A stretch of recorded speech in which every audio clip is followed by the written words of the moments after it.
about Airbnb as a side hustle. Just show of hands, how many of you operate an Airbnb currently? Nobody? How many of you are interested in launching one? All right. Okay, so this is about how to turn your property into a source of passive income. I've been doing this for about 6 years, a little over 6 years.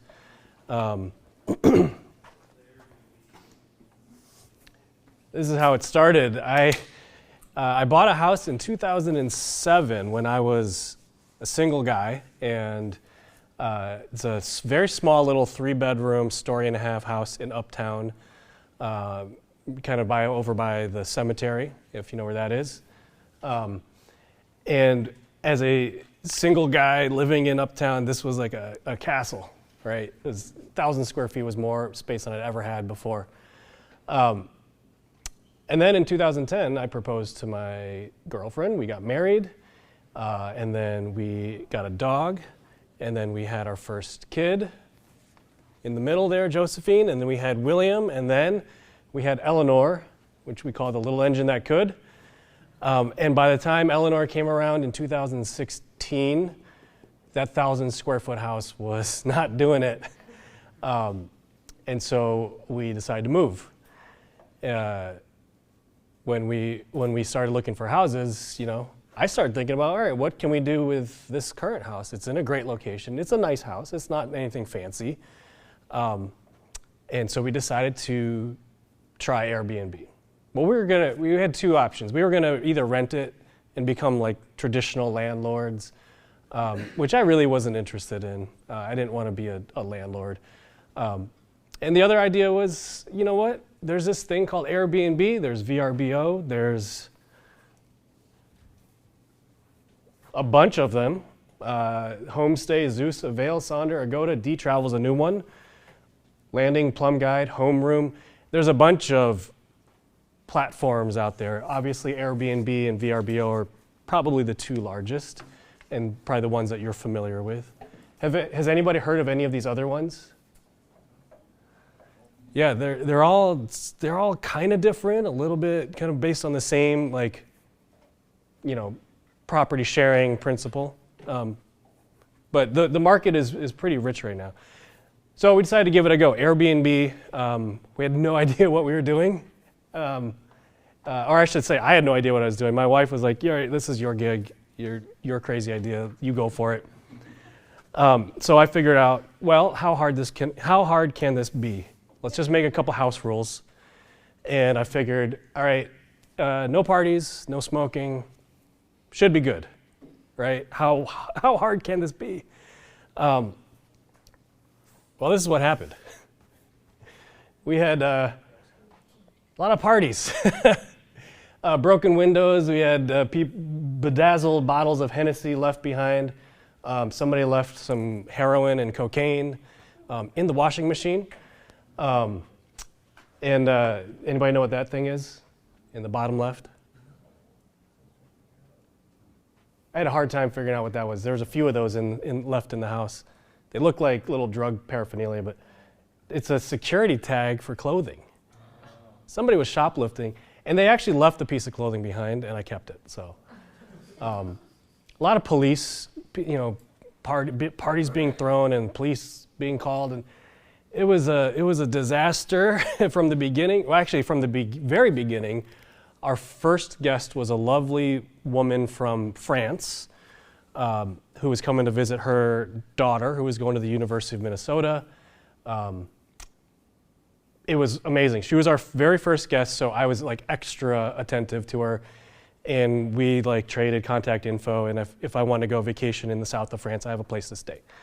So we were off to a great start. Second guest was they threw a party, and they set the fire alarm off at 3 a.m, and I had to rush over there in the middle of the night. We live about a mile from the Airbnb, so just a little bit ways down Hennepin Avenue. And I arrived at the house, and it was a bunch of 18-year-olds having a party, and there was no drinking and no smoking going on, which was kind of nice, but I'm like, why is the fire alarm going off? And one girl said, I pushed this button with the fire symbol on it. I'm like, why? It's like, I wanted to see what it would do. We had another guest say they were coming into town.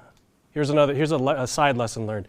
If a guest is coming from St. Cloud, they're not traveling to Minnesota for like a wedding or anything. They're up to something. And when somebody comes in from St. Cloud and says they're having a girls' weekend to go to the Minneapolis Institute of Arts, something's up. and they're the ones who bedazzled the Hennessy and Funyuns and Sweet and Low and pineapples. I don't know what they were doing there, but and they broke the window. And it turns out she was 19 years old and all her friends were coming in. There was some sort of high school blowout. So not a good thing. All right, so I'm trying to figure out what I'm doing wrong because it clearly states in our house rules, no parties, no smoking. Obviously, that's not good enough. So I had an idea of using SnapMap because what turns out when 20-year-olds are throwing parties, they're snapping and it shows up on SnapMap. How many of you have used the SnapMap before? It's kind of this neat thing, like you see these. It's a heat map, and you can click on the red zone and you see all the snaps coming from that area. So I thought I was getting real clever. I'm like, all right, I'm going to use SnapMap, and if there's a heat map on my house, I'm going to bust them. And it kind of worked. We had a guy coming in from Chicago, and he was coming in for his 30th birthday. And of course, all right, red flag, birthday, you're not coming to my house to throw a party. So I told him, I said, hey, happy birthday, you're welcome at the house. But he was a single guy, like one dude renting the whole house. I'm like, oh, you're definitely throwing a party. So I met him, I said, look, no parties in the house, and I'll be watching you. Like, I'm serious, you cannot throw a party here. And he was like, totally get it. It's in the house rules. I will not throw a party here. I promise you. We're going out. I'm meeting my friends. We're going clubbing. And the house is just for me to sleep in. Still suspicious, because why would one guy rent a 3-bedroom house? I don't know.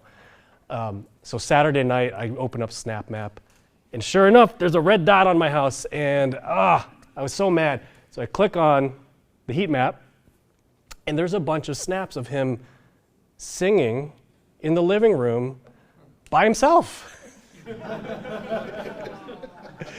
And so then I felt bad for him. I'm like, oh, he has no friends. Like he's just having a nice getaway. But he was also smoking a bunch of weed by himself. So he broke one rule. So I let that go. I mean, whatever. So I had to pause. I'm like, all right, I'm doing something wrong here. I don't know what's going on with all these parties, and like I'm pissing the neighbors off, getting fined by the police or by the fire department for all false alarms. So I kind of had to take a step back and think of this from like truly a business point of view. Like, so I run a business. I run a company called Bust Out. I've been a business owner for 17 years. So I started thinking about the Airbnb as its own business. Like, how would I run this if this was a company, if this was actually like my stream of revenue? And so I came up with 6 steps, which are basically based on all the things that I screwed up. So 1, set your minimum night stay to 5 or more nights. So within Airbnb, you can say like minimum nights to maximum nights, like you can have people come for 1 night. And you can have people come for 365 nights. I think you can go unlimited if you want. But once I set the minimum night stay to 5 nights, what do you think happened? No more weekend parties. 20-year-old from St. Cloud is not going to rent a house for 5 days to throw a party from 1 night. Our previous minimum was 2 nights, which was like perfect for parties.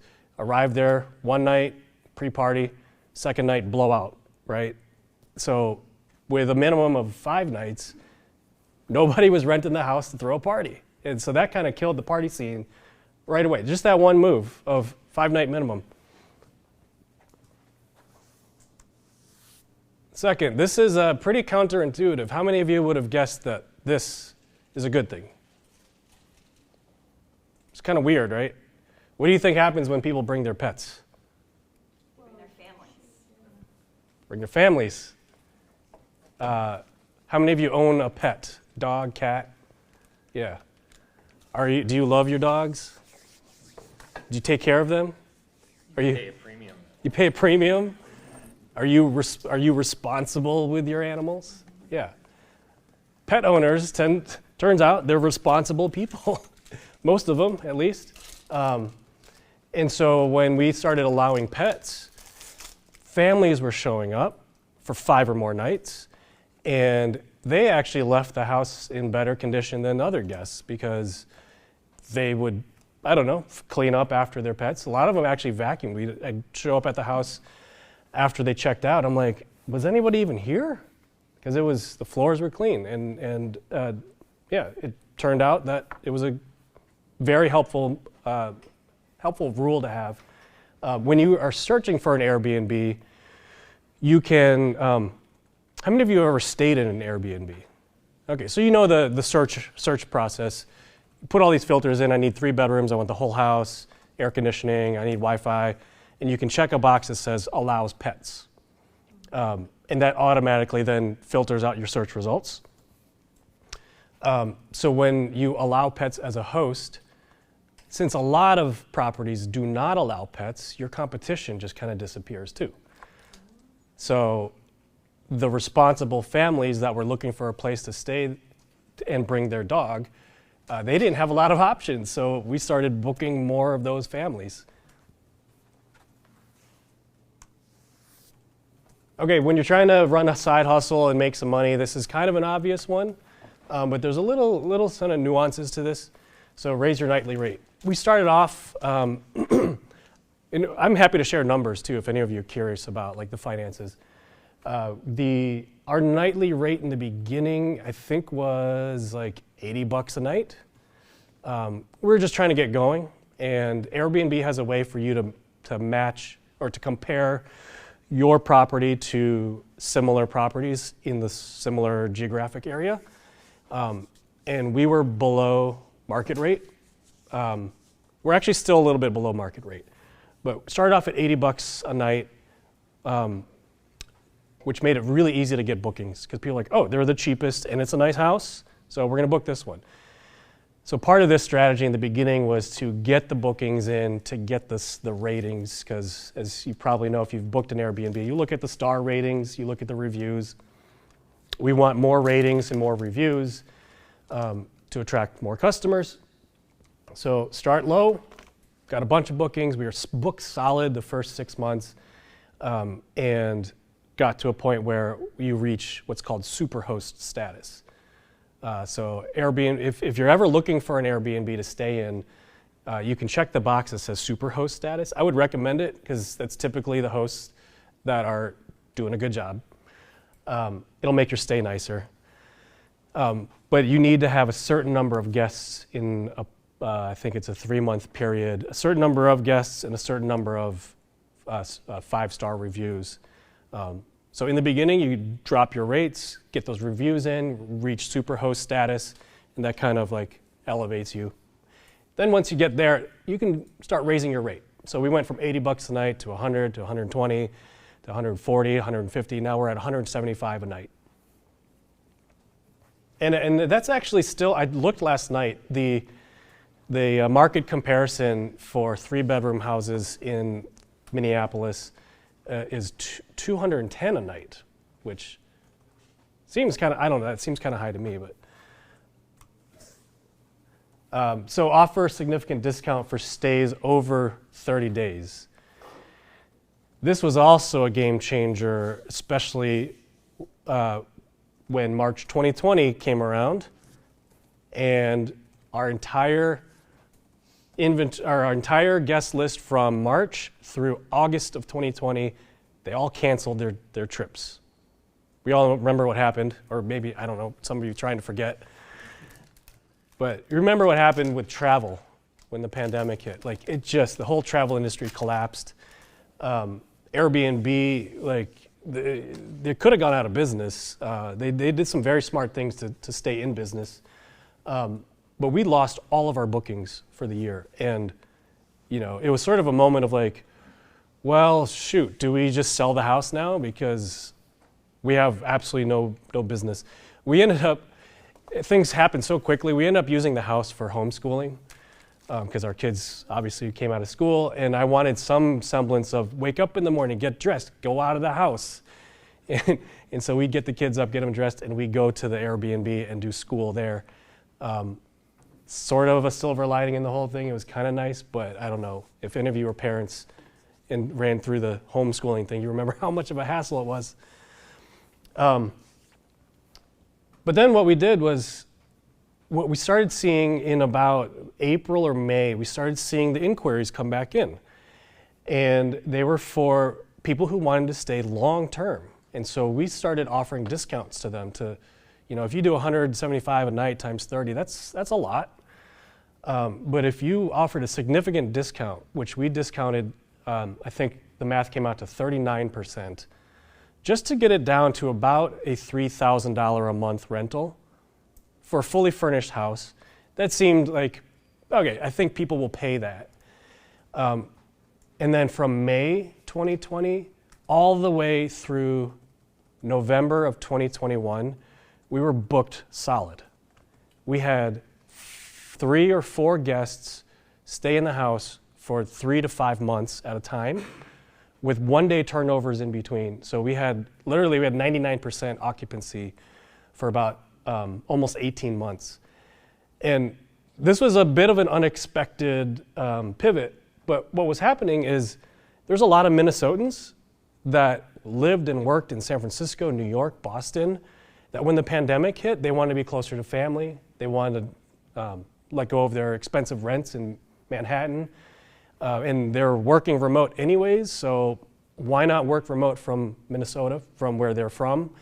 And so we got 3 or 4 Minnesotan families come back home, rent our house for 4 or 5 months. Their kids were homeschooling at our house. They were working from the house. And it turned out to be our best year ever from that May to November 21.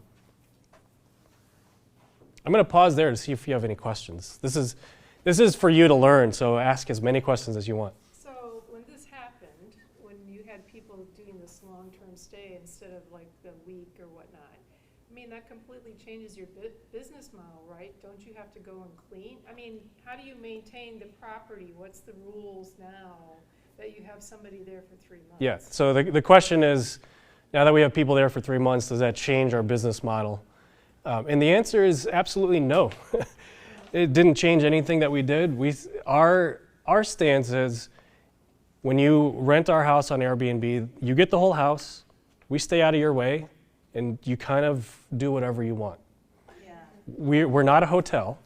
yeah, I had done an Airbnb for a couple of months when I had some work done on our home, because I figured, with the pandemic, it'd probably be a good time to just get some remodeling done. So I stayed in the Airbnb for about 2 months while they just did a bunch of work on my home, and basically I just treated the house like it was my house. I mean, if you're someplace, you still do your regular vacuuming and cleaning, make sure every Yep. house has some semblance of. Okay. Yep, and this is a distinction. Some hosts run it like a hotel because they like to do that. They're interested in that, and they have time to do it. This is a side hustle, meaning I want to do as little work as possible on this and make some money. And so we make it very clear that the house is yours. You do what you want. We've had guests actually hire cleaning companies that came every 2 weeks, and they said, do you mind if we hire a cleaning company? I'm like, go ahead, keep the house clean. Yeah, question in the back. I was going to talk to that point. We did the opposite. We stayed in an Airbnb for 3 months, and they maintained I want to say it was about every 2 weeks, but we had to pay for the cleaning. So as a part of our stay, we paid for the cleaning, but I think it also allowed the owner to maintain or to keep tabs on how the house was doing. Yeah. So it's probably also a slight revenue stream as well, but they maintained the cleaning for, I think it was every 2 weeks. Yeah, that's something that we've considered but again, like I'm inherently lazy about this, and I wanted. My ideal guest was the guest that stayed for 6 months and had the cleaner come every 2 weeks. I didn't do a thing for 6 months except just watch the money roll in to the bank account. Yeah, I think the owner, they might have done a couple of drive-bys while staying there. Yep. The other. So you were my other target customer from about 2021. From mid 21 was when people started doing renovations. Interest rates were low. People were getting lines of credit or bank loans to do home remodels. We've had 3 guests rent our house while they remodeled their kitchen or their bathroom, whatever, their house remodels. And these are people who come from like, they literally lived less than a mile away. Like, we want to be close to our home, but we don't want to be in our home because the kitchen is being torn apart. So that was another great customer. This is something that we came up with when we were pissing the neighbors off with all the parties, was apologize to them and offer a friends and family discount. So I live in Uptown. The house is on the corner of 36th Street and Emerson Avenue South. And if you're familiar with that area of Uptown, there's a lot of apartments, a lot of condos. And so when family members want to visit someone, and if you lived in a condo in Uptown, like, you don't want, 6 house guests in your condo. And also there's only like one hotel in Uptown, the Moxie. So there's not a lot of hotels in the area either. So our house was a great landing spot for house guests of our neighbors. So kind of win-win here. We give them a nice discount if they're like on our block, and they bring their family members to stay in our house to be close to them, but not in their condo. 2 things. How does Airbnb facilitate the friends and family discount? And then how do you automate the whitelist of the friends and the neighbors? So Airbnb, the question is, how does Airbnb facilitate the discount? You can create whatever discount codes you want, and you can also manually apply any discounts at any time. So we would just say, hey, if you are a neighbor, just contact us. Tell us when your family books, and we'll apply. We actually manually applied like a 30% discount. It only happened twice, so it wasn't like super high volume. But the house that we have is literally next to a 2-story condo building, and so there were people who overlooked our yard, and they're like, "It's a nice house. We want our parents to come, but we don't want them to stay with us. Can they stay in your house?"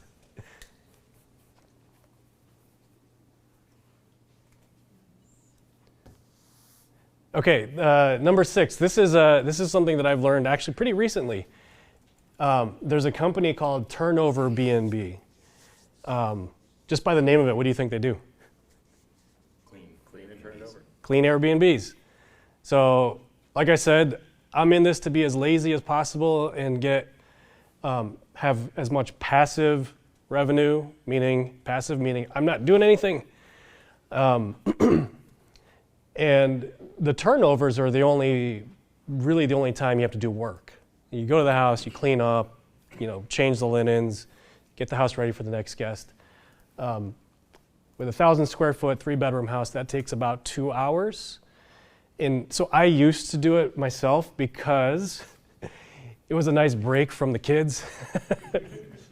I'd grab some beers, go over to the house, put on some basketball. I'd be home in 4 hours. Watch a movie. The nice thing is also a lot of guests, we have a Roku, and a lot of guests would log into like their HBO account and forget to log out. So I would binge watch shows on HBO Max. So the turnovers were kind of fun. I had some friends help too, sit around, watch a movie, or watch basketball, clean the house up. But that does take time, and eventually you kind of get tired of it. So Turnover B&B is a startup out of Honolulu, which if you've ever traveled to Hawaii, the VRBO and Airbnb market is brilliant there. There's obviously hotels and resorts too. But every time we go to Hawaii, we stay in a VRBO or Airbnb. I think it's the way to go. So this startup came out of Honolulu. They integrate through Airbnb's API. And so if you sign up for an account on Turnover B&B, you have a whole roster of cleaners, and you basically can put your property up, and through the API, it broadcasts when your guests are checking out, and cleaners can bid on the job. Cleaners have ratings and reviews, just like Airbnb has ratings and reviews for hosts. And so we found a cleaner that was, they were incorporated, they were an actual company, they had insurance, they were a little bit more expensive than the independents. There are some independent people who are just gigging, side gigging, and cleaning Airbnbs, which I think is probably fine too, but we wanted to be a little bit more formal about it, so we've hired an actual cleaning company from St. Paul, and it has been a life changer for us, or for me, I should say. I'm no longer drinking beer or watching basketball in the house. It's fully automated, so when a guest books the house, it automatically broadcasts their stay to Turnover, and then the cleaners basically bid on or claim the job, and I don't have to do anything. Or the only thing I have to do right now is make sure that there's clean linens in the house, so when the cleaners come, they can change the linens. And so my last step of full automation is an on-demand laundry service. So, Damien, did you figure out who that? What? I'm actually just emailing you right now. The company that does that is actually a Minnesota company called SunShare. It's like Uber for laundry. SunShare. Okay, so that's my missing link. So thank you. So now I want to automate somebody to come by the house, pick up the dirty linens, drop off clean linens, and then I'm pretty much, I'd say 99% hands off. You can't ever say 100%, but. So the cleaning service, you can choose different one every turnover, every time? You can basically find cleaners that you like. Let's say there's 5 cleaners that you like, and you can say, all right, these 5 cleaners I've approved to take a job at my property. And then when a guest books, it's really a race. So they all get notified, the 5 cleaners get notified that, oh, there's a new job, who wants it? And then the first one to select it gets it. So we actually have 1 cleaner, and they've been great. If they ever mess up, we'll have plenty others to select from. So they must get a cut of it, but that's probably built into whatever fee that they're bidding for you? So we put a credit card on our Turnover B&B account, and it's $115 for the clean. We charge a $125 cleaning fee to our guests, so it's a profit center. And then the cleaner, I think they probably get paid, probably about $100, and Turnover takes a cut. Everyone's taking a little cut. Somebody else had a question over here? I was just going to ask if Airbnb got involved in the payment of that and the payment, or it sounds like you're paying that, correct? Yep. The question is Airbnb involved in taking a payment on this? And the answer is no. But I'm kind of waiting for the day that Airbnb acquires a company like this. I mean, it is a perfect fit, and it's been a feature that a lot of hosts have been asking for, because there's a lot of hosts that are like me. They don't want to do the turnovers. This is a side gig for most of the hosts, I think. So when it comes to paying for your house, it is an Airbnb, but it's also like a property that you own. Does that ever become an issue? Like paying for it? Paying the mortgage, Yeah, or paying the mortgage and the Airbnb. Like, have you ever run out of customers or like anything like that? when the pandemic hit and all of our bookings disappeared, that's when we got concerned.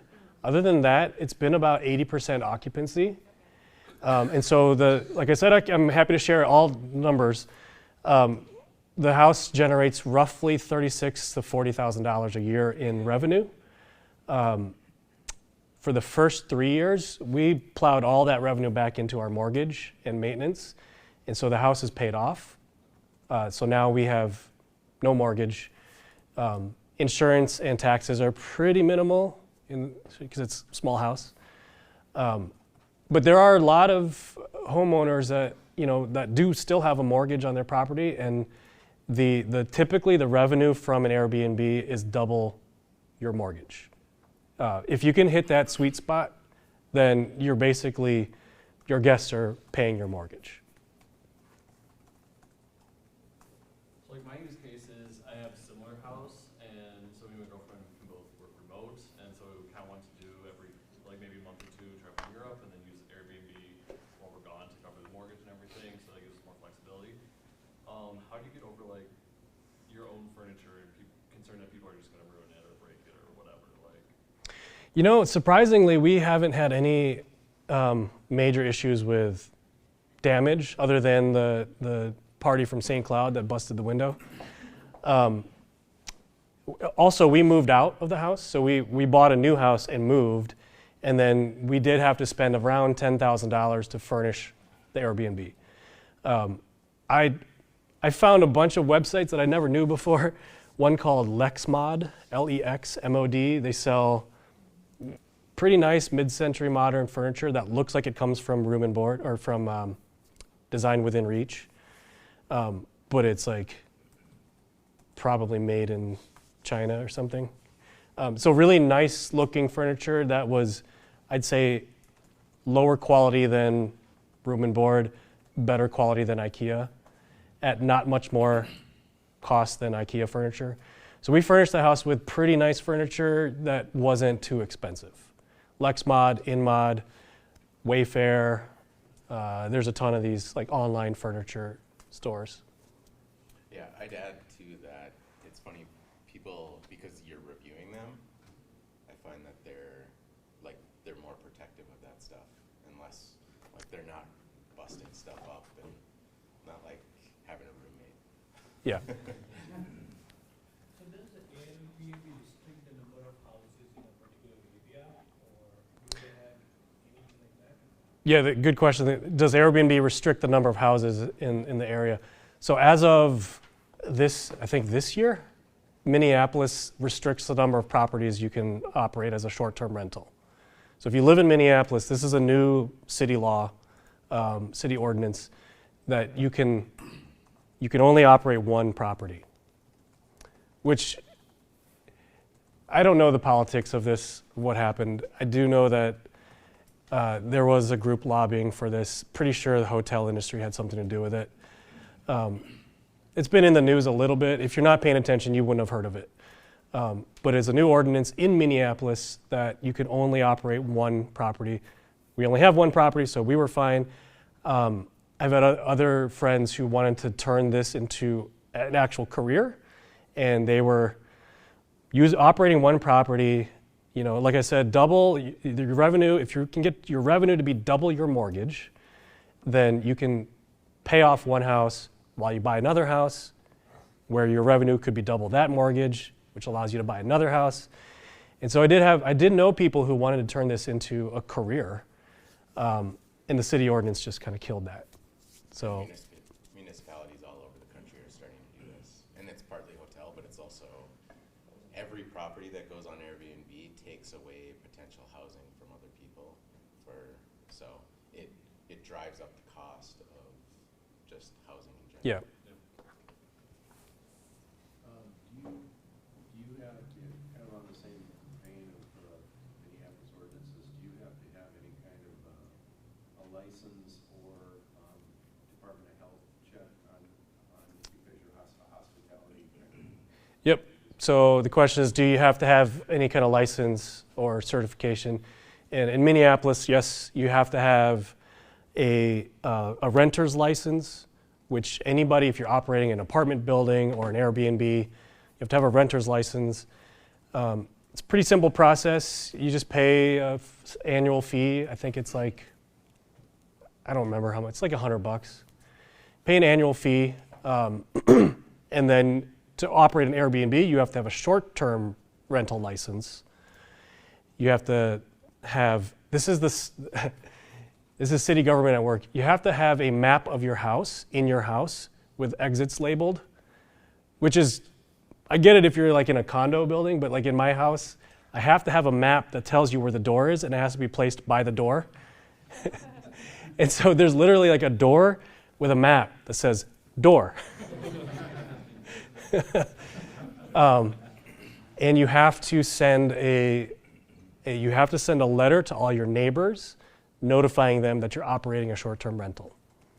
And you have to go through an inspection, a rental inspection. So a city worker comes out to your house and does a property inspection, make sure that you're in code for everything and the house is safe, which I think is a good thing to do anyways. Like when we had the inspector out to our house, he pointed out a couple safety problems, like a handrail that wasn't there on a flight of steps. I'm like, oh yeah, that's not good, is it?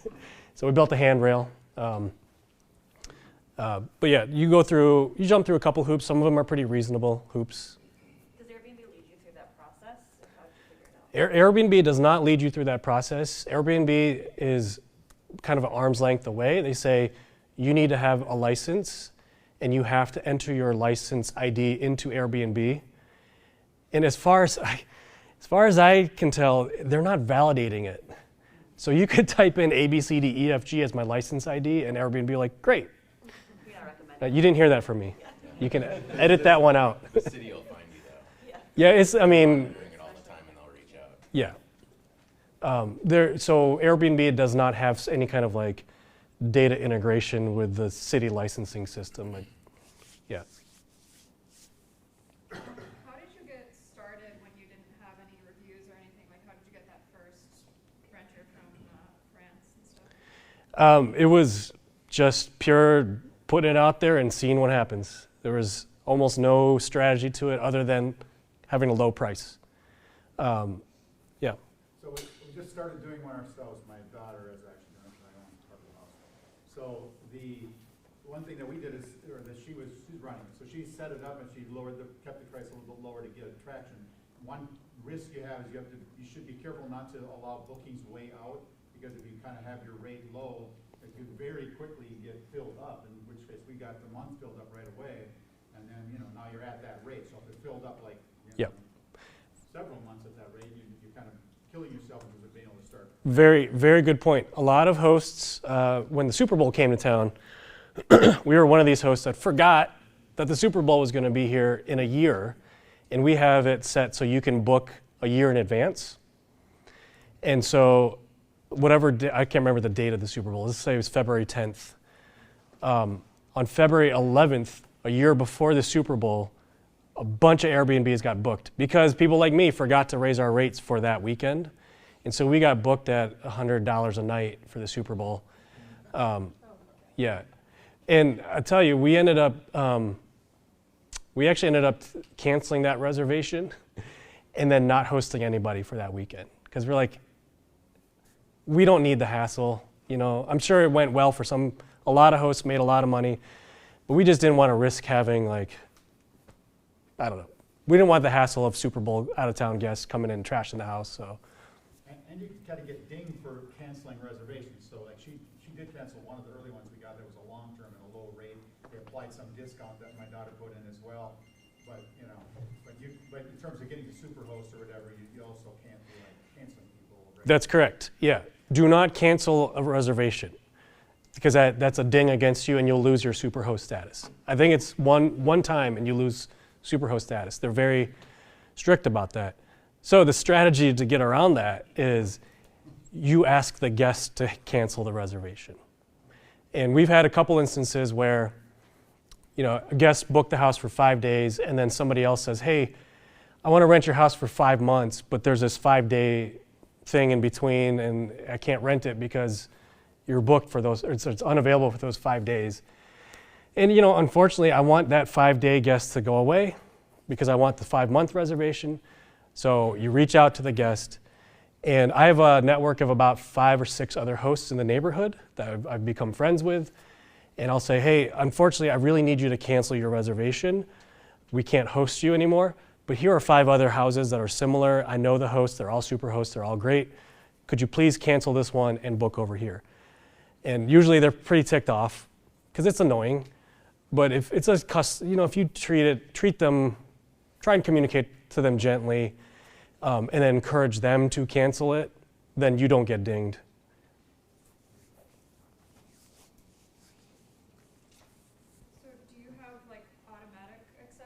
bookings, or did you at any point manually kind of review every guest that wanted to stay? Yeah, great question. So do we automatically accept a booking or do we review? Airbnb lets you kind of, there's a bunch of settings there. And one of the settings is you can just be open to anybody. And if somebody wants to book it, they can. You can also set it so, I'll tell you our settings, they have to have at least one prior positive review, a 5-star review from another host. And if they don't, they can request a booking and then we can manually approve it.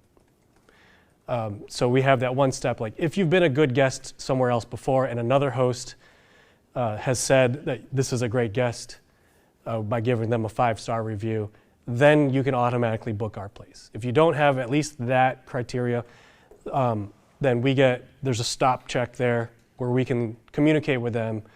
I typically say, hey, welcome, what are you doing in Minneapolis? And if they say we're coming into town for, we're a bunch of 20-year-old women from St. Cloud coming in town to go to the museum, I say, no, sorry, you can't come. But typically, it's like coming in town for a wedding or coming into town to visit my parents, then we accept them. What to consider while buying an Airbnb property? Like if you just want to enter into this, what? As an investment? Yeah. So what to consider if you're just trying to buy an investment property? Location. That's it. If you're going to buy, I don't know where the hot spots are because I only focus on our property, which is in Uptown, and the other 5 or 6 hosts that I know are all kind of in the Uptown, Northeast areas. Think about where people want to stay. You can go look at the Airbnb map, see where all the other hosts are. You can just say you want to book a trip to Minneapolis and you'll see all the pinpoints and the dollars, the cost per night, and you can basically draw your own map of where are the properties located and what are their nightly rates. And you can see what areas have higher rates. So I'm sure there's some research, there's probably a website where you can gather that data. Yeah. Have you toyed around with renting by the room? Renting by the room. No, we haven't. I did listen to a podcast where somebody did that, and they really optimized it. And if you rent each room independently, you can start to really optimize your cash flow. It's a lot more work. And again, my talk is all based on how do you make passive revenue by doing as little as possible. There's a number of great Airbnb or short-term rental podcasts. Can't remember the names of them, but if you Google it, you'll find them. And some of the interview hosts, and a lot of hosts have very, very creative ways of doing things. And I remember one host who was in Denver who did a nationwide search for properties. Where can I buy the best houses in the best locations for the cheapest amounts? And I think she landed on St. Louis. And she lived in Denver and bought a bunch of properties in St. Louis and did what I'm doing in Uptown, optimized it, automated a lot of it. And this is her full-time business, and they're renting rooms. And I think she's probably raking in millions a year. So commission-wise, do you shift from Airbnb Verbo, or you just stick with Airbnb? Or what commission they charge and all that stuff? Yeah, we only do Airbnb. I do know people who have done both. And the way you do it, if you're doing on both platforms, is you sync the calendars 2 ways.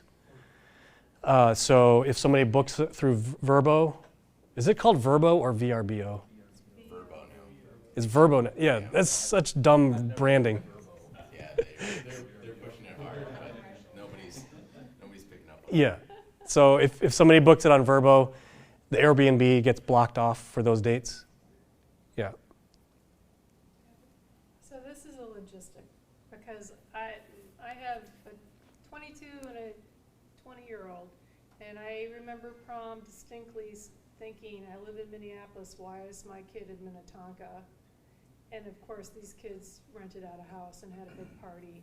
So, like, let's say that happens, and let's say that an underage person gets really hurt on your property. What are the legal ramifications for you as the host when something like this happens, even though it was out of your knowledge? Yeah. So what happens when somebody gets hurt on the property? Lucky for me, my wife is a risk-averse attorney. Well, there you go. And which is why, like, this was my idea, and she's like, I don't know, what if someone gets hurt? I mean, that's literally what she said. So we have an extra insurance policy. I don't know what it's called. I'm not very well versed on insurance, but. But you as an adult wouldn't be held accountable if an underage person, let's say, OD'd or had a fatal car crash because they consumed alcohol on your property? I don't know. I don't know what That's what goes in my head. Yep. You know. Here's an attorney in the house. I'm a lawyer, not your lawyer, so you can consult a lawyer, but I will say that the dram shop laws, dram shop is the question you want to ask a lawyer, and they have a pretty quick answer for you. I would say you're probably in safe shape, but I'm not the lawyer. Okay. Airbnb also has they launched a new basically insurance policy for all hosts called Air Cover. I don't know the details of it. I actually haven't looked at it, but I believe it's $1 million property damage policy that you automatically get if you're a host. Thank you. Just speaking of mortgages and insurance in general, if you own a property and then you decide to turn it into Airbnb 100%, I would think your lender might be concerned that you're now turning it from residential to rental property, and your insurance company may be concerned about the additional risk of additional people. So is there any kind of a transition? Did you have to switch, or I don't know if that was your case or if you bought it originally for Airbnb? That's a good question. I actually don't know the answer to that. We had a few years left on the mortgage when we converted it, so we didn't tell the bank. It should be different though, right? Insurance was different. Like, we had to redo our insurance policy. Just to get the renter's license. Yeah, you have to show proof of insurance for your renter's license. So we did redo our insurance because my wife advocated for a different policy. But your bank would be able to take the money away if they already approved you, right? Yeah, I don't know I don't know how a bank would treat the mortgage. I mean, this was It's not like they revisited. right. I think most mortgages basically say you can't, you're supposed to be the owner occupying the building. If you turn it into like a duplex or something, or a rental, full-time rental, most mortgages would be, a mortgage for a rental property, which is a higher rate than your typical. Yeah, it's possible that we didn't do it correctly. We didn't redo our mortgage. We ended up paying it off. Like I said, after the 3 years of operating the Airbnb, we were able to pay off the mortgage. But that's a good point. Probably something you should look into. And it could be different if you bought it, resided in it, converted it, versus if you bought it with the intent immediately. Right. That would fall into your case. I'm not sure. Yeah, it's kind of a gray area, if you don't inform. Yeah, and especially if you're not renting it consistently, like you might rent your place out for a period of time, and then you might move back onto that property, and then, like, big event come up, Super Bowl, NCAA, wherever, and then you decide, okay, I'll put my place back on Airbnb, and then. And the insurance for ours, there is apparently a rider that's needed if you're going to Airbnb, at least with our particular provider. I'm not sure about that. So we got a few minutes left here. So I've learned a lot. Hopefully you've learned some during this session. I've learned quite a bit about basically running a hotel. I mean, kind of like a mini hotel. I've learned that Lexmod is a great place to buy cheap, good-looking, sturdy furniture. I've learned that the Target Performance bed sheets are really good. They're relatively inexpensive. They go on 20% sale once or twice a year. And Another thing that I've learned is how to fold a fitted sheet. Before I was, well, now that I'm going to have, what is it called, Suds, the laundry service, I'm washing all the sheets myself. And if you're anything like me, you get real sick of these things getting all bunched up. Like, I like to have things nice and neat. And so, how many of you wash your sheets and you get real frustrated with these fitted sheets? Yeah. Okay, so this is the most valuable thing you're going to learn at Mini-Bar ever. Fitted sheet is like a three-dimensional object, right? It's like a hemisphere. Let's just imagine that it's round like a hemisphere. So the way that you fold a three-dimensional object into a flat 2D rectangle is stick your fingers, turn the sheet inside out. I don't know if you can see that. This is the Target Performance sheet, by the way, 400 thread count, $49.99 at face value. You put your fingers in the two long corners. So this is the long corner. Bring your fingers together, fold one half over the other, and this is like imagine folding a hemisphere over on itself. And then you stick it's harder to do while talking. Then you put there we go. So here's the half the hemisphere. And then you kind of do the same thing again. So you fold that hemisphere into, bring your corners together again, flip one corner over the other, and you get this sort of like quarter hemisphere, right? You kind of shake it out. This is where a table comes in very handy. Lay it down, and you kind of have, in this step, you have this kind of flat object now. Get the corners, and then you fold it into thirds the long way. So that's the upper right one. Fold it into thirds. And then at this point, you can kind of fold it up into thirds again. Thirds, a third. And then you have a nicely folded, fitted sheet. That's actually the same thing with the suit jacket. If you're traveling with a suit jacket, you inside out one shoulder, put it into the other shoulder, and then that makes you. There you go. All right, so the last thing I'll leave with you is, this is all about people and their experiences. I'm operating a side hustle. We're making some revenue. But really the true value that I've gotten out of this is I've met people from around the world. We have a map in our house with pins, and every guest puts a pin from where they're from, and we have nearly every continent. We have 6 continents on the map with pins. And so people think Minneapolis or Minnesota is flyover country, and they're absolutely wrong. People from all around the world, from all around the country, they come here for all different reasons. And I've had probably the best experience in all of this has not been the side hustle, it's not the money. That's obviously useful and helpful. It's been meeting people from around the world. I don't meet every guest, but I always give the guests the option to say, I can stop by and say hi if you'd like. And a lot of them say, yes, we'd like to meet you, and we love your house. And I've stayed in touch with a number of them.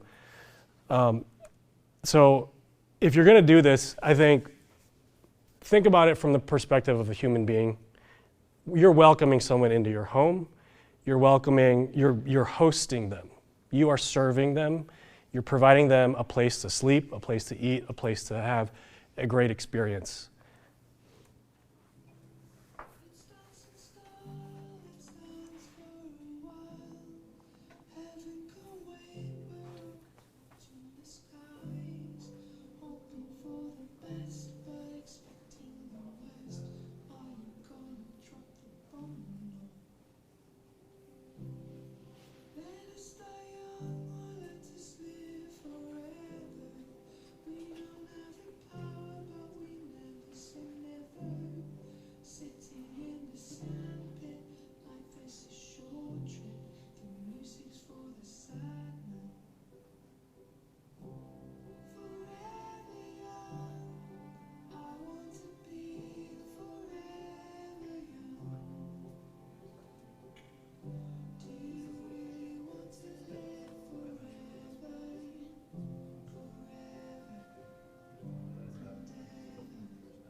All right, thank you.